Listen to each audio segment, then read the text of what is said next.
A sensibly titled sequel. What is this? It's even stranger that Destiny 2 does what a good sequel should do as well. Build on the original's ideas and explore some new territory. It can feel like a big overhaul to Destiny 1 sometimes, but does that really matter when it's such a good bloody game? Let's start by addressing Destiny 1's main problems to see if they have been addressed in the sequel. Number 1. Story that didn't make fucking sense. I actually understood what was going on in the story of Destiny 2. I even understood what was going on in the side missions as well. I knew what I was doing and why it needed doing, adding some much needed context which the original didn't have. The cutscenes all look very nice and take the time necessary to explain what is going on. You even get plenty of screen time with the main villain so he can explain his motivations. They are a bit weak and he looks like a generic Warhammer Space Marine, but it's appreciated. The characters are a bit generic and spew out the odd cheesy line, and the tone shifts from humorous banter to serious everybody is going to die rather quickly at points, but the plot is simple, effective, and does a good job of letting you know what the stakes are. Number 2. Where's the fucking content, mate?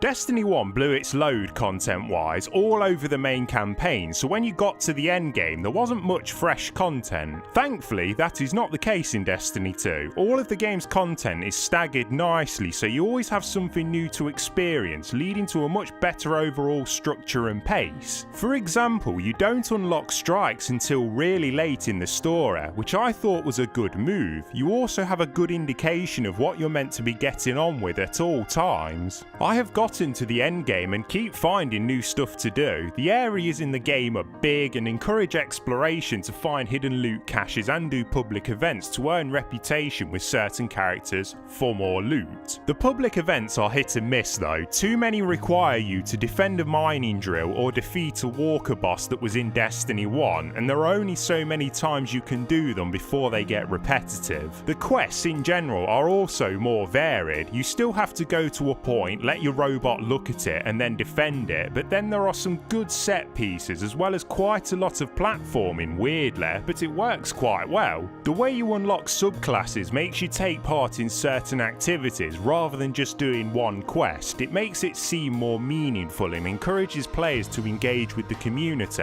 Like I said, it's just a much better structured game. There are quite a lot of quality of life improvements as well. You can fast travel across the zones, you have a decent quest milestone and challenge tracker, and the UI is a little bit faster. It's still a bit shit though. Really, those 2 points I brought up so handsomely and talentedly were Destiny 1's biggest pitfalls, so with them addressed, you have a sequel that a lot of people will say that is what the original should have been, and I understand what they mean, but you could say that about a lot of sequels. The shooting is still absolutely top notch. A lot of the weapons handle differently, and nailing critical shots is super satisfying thanks to some really cool looking effects when you blow a scumbag alien's head off. The bosses are also a lot less bullet spongy, with some more interesting mechanics besides shoot this massive glowing weak point, you twat. Sadly though, you already know how to fight all of these enemies because most of them have been brought over from the original, with very few new foes to fight besides some strike bosses. The loot is more varied and interesting, especially in the weapons department. You still get heartbroken when you go through a PvP match or strike and end up with a piece of gear shitter than your current pieces. The loading screens still take the piss, but not quite as much as before, like that little drop that goes down your leg after you put your cock back in your trousers. The PvP I actually enjoyed, sort of, and I hate competitive shooters. You see, there are 2 modes: quick play, which brings everyone's armor and weapon stats to a level playing field, which is what I would call balanced and enjoyable. The maps are a good size for 4v4, not too small, not too big, with plenty of cover and interesting routes to go, and you aren't getting shot from behind all the time because you have the handy radar in the top left and the spawn system doesn't drop you right in front of the enemy.